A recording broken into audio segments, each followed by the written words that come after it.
하고 또 오늘 우리를 위해서 일하시는 성령이라는 제목으로 말씀을 나누도록 하겠습니다. 2장 1절을 보시면 성령 강림에 대해서 말씀을 하고 있죠. 세 가지 내용이 있다라고 볼 수가 있겠는데요. 먼저는 성령 강림 사건을 기록하고 있고, 두 번째로는 베드로의 설교를 기록했고요.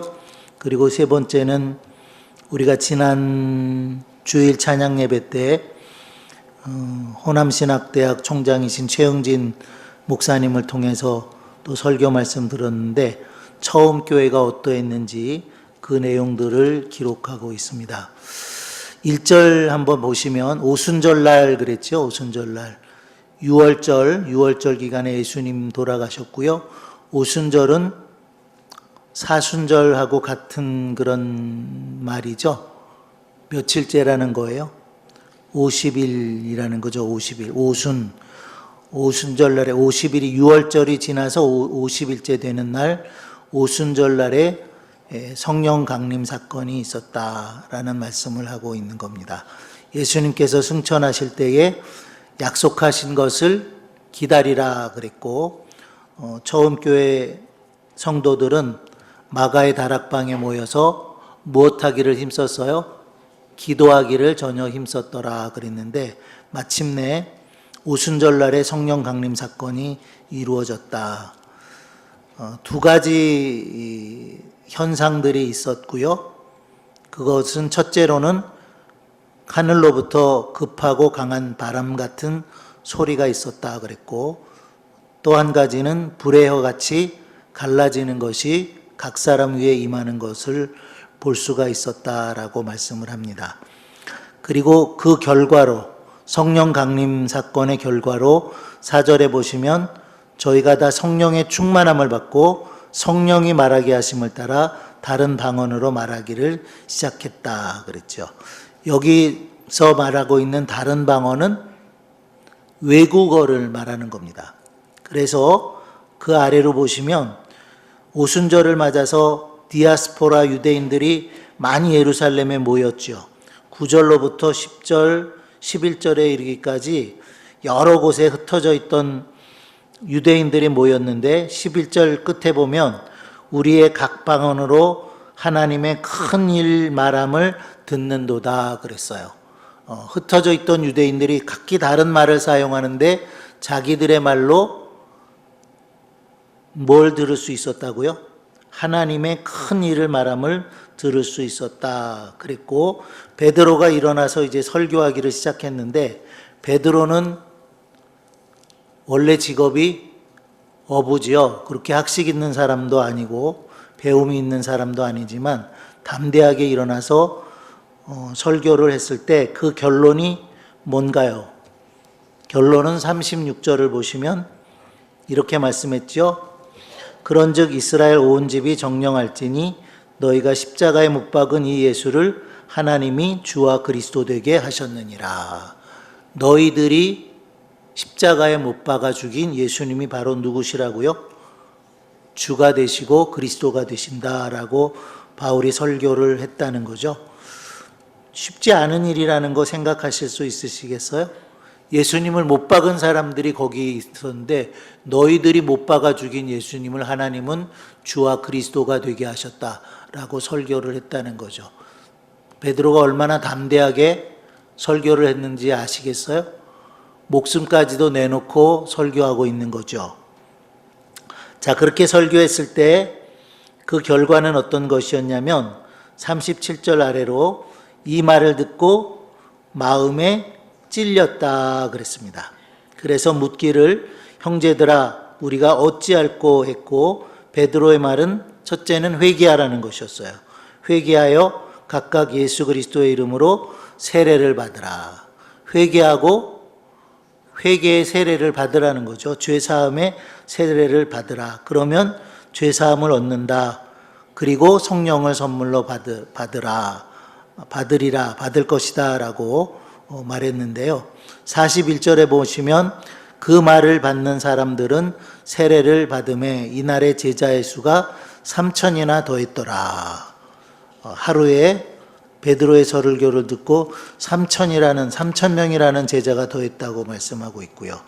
4장 4절에 보면 말씀을 들은 사람 중에 믿는 자가 많으니 남자의 수가 약 5,000이나 되었더라. 또 그렇게 말씀하고 있어요. 처음 교회가 얼마나 놀랍게 부흥하게 되었는가라는 것을 말씀하고 있고요. 이제 42절로부터 47절까지는 처음 교회였던 예루살렘 교회가 어떠했나라고 말씀하는데, 지난 주일 찬양 예배 때 그 부분을 본문 삼아서 초대교회로라는 말씀 전해주셨는데, 혹시 기억하시는지 제가 여쭤볼게요. 4가지 말씀했죠? 첫째는 뭐였어요? 가르침을 잘 받았다는 거예요. 둘째는요? 표적이 일어났다는 거죠. 베드로와 요한이 날때부터 안증뱅이였던 사람에게 은과 금은 내게 없지만 예수 그리스도의 이름으로 일어나라 그랬을 때 일어나는 그런 표적이 있었다는 것이고, 세 번째는요, 사랑하는 교회였다는 거예요. 마음을 같이 하고 물질도 서로 나누어 쓰고 하는 그런 사랑의 공동체였다. 네 번째는 뭐였죠? 온 백성에게 칭송받았다. 칭찬받는 교회였다. 다 기억나시죠? 예, 안 난 척하고 계셨는데 또 다 기억나셨어요. 예, 이런 내용이 사도행전 2장의 내용이고요. 지난 수요기도회 때는 교회 공동체 안에서 성령께서 어떻게 일하시는가라는 것을 생각했었는데, 오늘은 우리 개인적으로 우리들을 위해서 성령님은 어떤 일을 하고 계시는가 하는 것을 함께 생각해 보도록 하겠습니다. 성경과 교회 안에서 일하신 성령님은 지금도 우리 안에서 일하고 계시지요. 자, 성경에 관해서는 성령님께서 어떻게 일하셨어요? 모든 성경은 무엇으로 되었습니까? 하나님의 감동으로 된 것으로. 그래서 성경을 기록하는 일에도 성령께서 일하셨고, 또 교회 안에서도 일하셔서 금방 우리가 본 말씀 가운데서도 성령 강림 사건을 통해서 예루살렘 교회라고 하는 최초의 교회가 세워지게 되었는데, 그 성령님은 지금도 우리 안에서 일하고 계시다는 거예요. 우리 각 사람 안에서 일하고 계신다는 것이고, 신앙의 모든 내용은 엄밀하게 말하면 성령님이 일하시는 결과다, 그렇게 말할 수가 있겠고요. 성령의 역사가 없이는 어느 누구도 하나님의 존재와 예수님의 주되심을 믿을 수가 없지요. 고린도전서 12장 3절, 성령으로 아니하고는 어느 누구도 예수를 주시라 할 수 없다. 그래서 성령의 역사 없이는 누구도 하나님의 존재와 예수님의 주되심을 믿을 수가 없다라는 것입니다. 특별히 성령님은 개인의 삶 속에 개입하셔서 거듭남의 은혜를 체험하게 하세요. 요한복음 3장 5절에 말씀하기를 뭐라고 말씀했죠? 지난 주일 제가 설교한 본문인데요. 사람이 물과 성령으로 나지 아니하면 하나님의 나라에 들어갈 수 없다라고 하셔서 거듭남의 은혜를 체험하게 하시는 분이 누구셔요? 성령님이시라는 거예요. 신앙의 열매를 맺게 해 주시며, 그죠? 신앙의 열매를 맺게 해 주세요. 성령의 9가지 열매 누가 맺게 해 주시는 거죠? 성령님이 맺게 해주시는 거예요. 9가지 열매 무엇인지 해볼까요? 사랑과 희락과 화평과 오래 참음과 자비와 양선과 충성과 온유와 절제, 누가 맺게 하신다고요? 성령께서 맺게 하신다는 거예요. 또 무엇 하시냐면 그리스도의 장성한 분량에 이르게 하신다는 거죠. 우리가 하나님을 아는 것과 믿는 일에 있어서 하나가 되어서 그리스도의 장성한 분량에 이르러야 되겠다라고 말씀을 하시는데, 이렇게 장성한 분량에 이르도록 계속해서 우리를 변화시켜 주시는 분도 성령님이시라는 겁니다.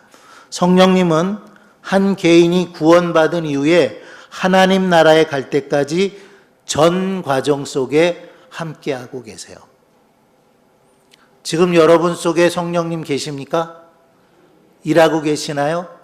언제부터 그러셨죠? 우리가 예수 그리스도를 구주로 믿고 거듭날 때부터. 언제까지?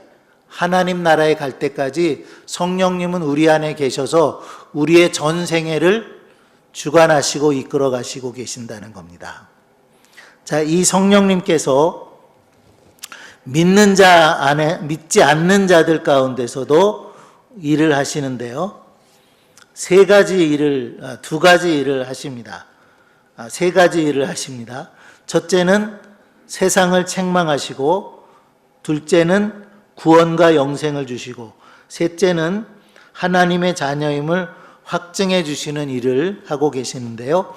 먼저 세상을 책망하시는 그 일을 하시는데, 요한복음 16장 8절 한번 같이 읽을까요?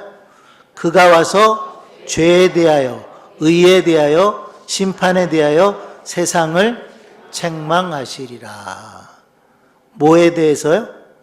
죄에 대해서, 의에 대해서, 그리고 심판에 대해서 세상을 책망하시리라 그랬는데, 세상의 사람들을 책망하신다는 거죠. 책망의 목적은 단순히 책망하는 데 있는 것이 아니라 그리스도를 증거하고 택함 받은 자들을 구원하기 위함이다라고 하는 것을 우리가 생각해야 되겠는데요. 자, 첫째로 죄에 대해서, 예수님은 십자가를 통해서 우리의 모든 죄를 대속하셨습니다. 성령님은 이를 믿지 않는 사람들의 죄를 책망하신다는 거예요. 복음을 통해서 우리에게 말씀해 주셨고, 예수 그리스도가 우리를 구원하시기 위해서 이 세상에 오셨고 십자가에 죽으셨고, 그래서 우리를 구원하시기를 원하시는데, 이를 믿지 않는 사람들의 죄, 그 죄가 뭐죠?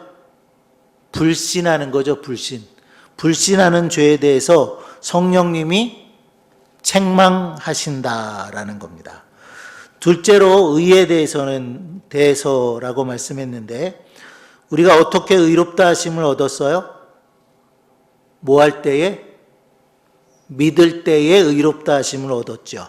예수님을 믿으면 누구나 다 의롭다 하심을 얻습니다. 성령님은 사람들이 이 진리와 은혜를 깨달을 수 있도록 도우시는 일을 하십니다. 세 번째로 심판에 대해서, 마귀는 그리스도의 십자가 앞에서 어떻게 됐어요? 패하고 말았죠. 성령님은 마귀의 속임수에 빠져서 하나님을 떠난 사람들을 책망하십니다. 이렇게 성령님은 세상을 책망하시는 일을 하시고요. 두 번째는 구원과 영생을 주십니다. 믿지 않는 사람들에게 구원과 영생을 주신다는 거죠. 디도서 3장 5절 말씀 함께 읽어보겠습니다. 우리를 구원하시되 우리의 행한 바 의로운 행위로 말미암지 아니하고 오직 그의 긍휼하심을 조차 중생의 씻음과 성령의 새롭게 하심으로 하셨나니 라고 말씀되고 있어요. 믿지 않는 사람은 영적으로 하나님의 생명과 단절되어 있어서 하나님에 대해서 전혀 알지 못하지요. 복음을 들어도 깨닫지 못합니다. 그러나 성경은 말씀하기를 사람이 할 수 없는 것을 하나님으로서는 다 하실 수 있느니라 말씀하세요. 우리가 흔히 궁금해하는 것 중에 하나가 솔로몬 왕이 구원을 받았겠느냐 안 받았겠느냐 하는 거죠. 또 뭐 어떤 사람이 구원을 받았느냐 안 받았느냐 그런 의문을 가질 수가 있겠지만, 구원은 누가 하시는 것이라고요? 사람이 하는 일이 아니고 사람이 할 수 없는 일을 하나님이 다 하실 수 있다라고 성경은 말씀하고 있습니다. 예수 그리스도의 구원과 은총은 인간의 이성과 지혜가 아닌 성령의 초자연적인 역사로 이해할 수 있습니다. 구원받고 거듭나고 하는 것은 이성으로 이해되는 일이 아니라는 거예요. 지혜로 이해되는 것이 아니라 오직 성령의 일하심을 따라서 이루어지는 것이라고 하는 말씀입니다. 자, 세 번째로요, 하나님의 자녀임을 확증해 주신다는 것인데, 로마서 8장 15절로 16절까지 말씀 함께 같이 읽어볼게요. 너희는 다시 무서워하는 종의 영을 받지 아니하였고 양자의 영을 받았으므로 아바 아버지라 부르짖느니라. 성령이 친히 우리 영으로 더불어 우리가 하나님의 자녀인 것을 증거하시나니. 자, 성령이 무엇을 증거하신다고 그랬어요? 우리가 누구인 것을? 하나님의 자녀인 것을 증거하신다 그랬어요. 그래서 내가 하나님의 자녀인지 아닌지 알게 되는 것 성령께서 하시는 일이라는 거죠. 여기에 특별히 양자의 영을 받았다 그랬는데 사실 우리는 다 하나님이 양자 삼은 거예요. 양자 삼는 일 우리가 많이 어려워하지만 하나님이 다 우리 양자 삼았다고 말씀하고 있는 거죠. 그래서 우리가 하나님을 뭐라고 어떻게 부를 수 있다고 그랬어요? 아바 아버지라 부르짖느니라. 그래서 부르짖느니라. 여기서 부르짖느니라라고 하는 뜻은 뭐냐면은요. 그러니까 그 어린 자식들이 아빠라고 부르죠. 아빠. 아빠 막 부르는 그런 의미를 가지고 있는 겁니다. 자, 어쨌든 성령께서 믿지 않는 사람 가운데 오셔서 구원과 영생을 주시고 또 하나님의 자녀인 것을 증거하시는 그 일을 하십니다. 구원받은 우리는 성령님의 능력으로 말미암아서 새 생명을 얻어 하나님의 자녀로 태어나게 되었고요. 성령님으로 거듭난 사람은 하나님을 아바 아버지라고 부를 수 있습니다. 성령님께서는 이 사실을 우리에게 확실히 증거하고 계십니다. 그래서 믿지 않는 자들을 향해서 성령이 하시는 일은 세 가지인데요. 세상을 책망하시는 일, 구원과 영생을 주시는 일, 그리고 하나님의 자녀임을 확증해 주시는 일을 성령께서 하시고, 자, 믿는 사람을 위한 성령님의 일하심은 네 가지인데요. 첫째는 거룩하게 하십니다. 같이 한번 해보실까요? 거룩하게 하십니다. 예. 주님을 믿는 우리들 가운데서 성령님이 하시는 첫 번째 일은 거룩하게 하시는 일이라는 거예요. 두 번째는요, 가르치십니다. 같이 해볼게요. 가르치십니다. 예. 세 번째는 인도하십니다. 인도하십니다. 네 번째는 연약함을 도와주십니다. 예. 지난주 수요일에 교회 공동체를 위해서 성령의 일하심 내용과 겹치는 부분들이 있죠. 믿는 사람들을 위해서 성령이 일하시는 것은 물론 이 네 가지만 있는 건 아니에요. 그죠? 더 많은 일들을 하시지만 첫째는 거룩하게 하시고, 둘째는 가르치시고, 셋째는 인도하시고, 넷째는 우리의 연약함을 도우시는 일들을 하신다는 거예요. 자, 로마서 6장 11절 말씀 같이 읽어보겠습니다. 이와 같이 너희도 너희 자신을 죄에 대하여는 죽은 자요 그리스도 예수 안에서 하나님을 대하여는 산 자로 여길지어다. 자, 거룩이라고 하는 말의 뜻은 무엇일까요? 구별된다라는 뜻이고, 또 조금 더 심오하게 말하면 분리된다라는 뜻이라는 거죠. 자, 거룩은 뭐로부터 분리되는 것일까요? 죄로부터 분리되는 거예요. 그래서 로마서 6장 11절에 너희 자신을 죄에 대해서는 죽은 자다. 그렇게 여기라고 말씀하고 계신 거. 죄하고는 우리하고 상관이 없다라는 거죠. 죄와 상관없는, 죄에 대해서는 죽은 자로 살아가야 될 것을 말씀하고 있는데, 성령님은 말 그대로 거룩한 영이세요. 그래서 죄와 형벌에서 구원받을 뿐 아니라 죄의 세력과도 싸워 이길 때에 거룩한 삶을 살아갈 수 있도록 우리를 거룩하게 하신다는 것이고요. 이 거룩하게 하시는 분이 바로 성령님이시고, 우리가 성령으로 충만한 사람이다라고 할 때 어떤 이미지가 떠올라요? 굉장히 막 능력 있고 강하고 그런 것도 사실이에요. 사실이지만 거룩한 삶을 귀하게 여길 줄 아는 사람도 성령에 충만한 사람이라는 거예요. 그래서 거룩함을 성령 충만의 증거로 삼을 수 있어야 돼요. 저 사람이 거룩하게 사는가? 정말 구별되게 사는가? 죄와 상관없이 사는가? 그리고 죄와 상관없이 하나님과 일치된 삶을 살고 있다 하면은 그 사람 어떤 사람이에요? 성령 충만한 사람이라는 거예요. 근데 그 사람 조용해요, 늘상. 그래도 성령 충만한 사람이에요. 우리가 이렇게 한쪽으로 치우쳐서 생각하는 일들이 있는데 꼭 그렇지 않다는 거예요. 강하고 능력 있기도 하지만 성령에 충만한 사람은 거룩한 삶을 살아가는 사람이다라는 것이고요. 자, 두 번째 생각해 보겠습니다. 두 번째, 성령께서 무엇 하신다고요? 가르치신다 그랬죠? 요한복음 14장 26절 말씀 함께 읽어보겠습니다. 보혜사 곧 아버지께서 내 이름으로 보내실 성령.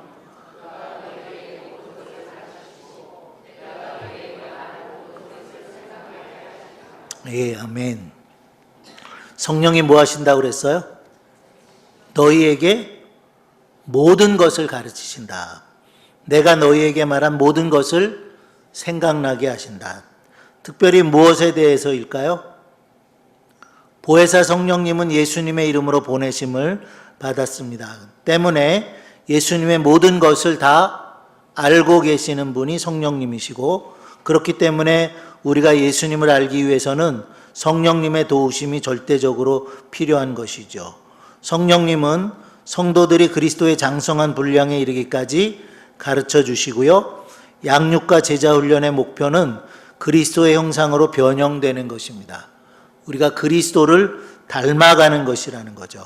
우리가 성경을 많이 읽고 성경 공부를 하고 그렇게 할수록 우리는 예수 그리스도를 닮아갈 수 있어야 되고 예수 그리스도를 본받는 사람이 되어야 한다고 믿습니다. 성도는 기도와 말씀 묵상 그리고 믿음과 순종으로 그리스도를 따라가야 되고요. 이러한 과정 속에서 성령님은 우리와 함께 하시고 우리를 가르쳐 주시고 이끌어 주신다는 것입니다. 성령님은 우리의 스승이 되셔서 그리스도를 본받는 삶을 살아가도록 우리를 가르쳐 주시는 일을 하십니다. 세 번째요. 무엇 하신다고 그랬죠? 인도하십니다. 그죠? 거룩하게 하시고 가르치시고 인도하시는 일을 하세요. 요한복음 16장 13절 말씀 함께 읽습니다.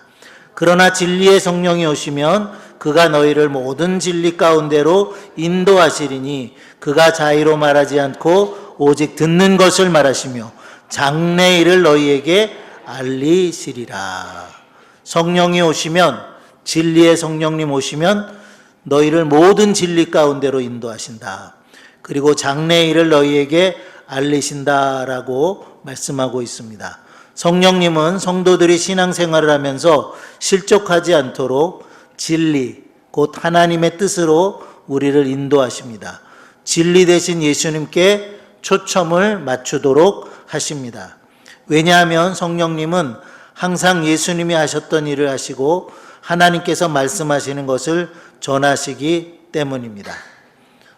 그리고 성령님은 때때로 우리 마음에 소원을 주셔서 혹은 꿈과 환상을 통해서 진리의 말씀을 통해서 마음의 평안을 주심으로 그리고 환경을 변화시켜 주심으로 우리를 인도해 주십니다. 자, 이제 마지막입니다.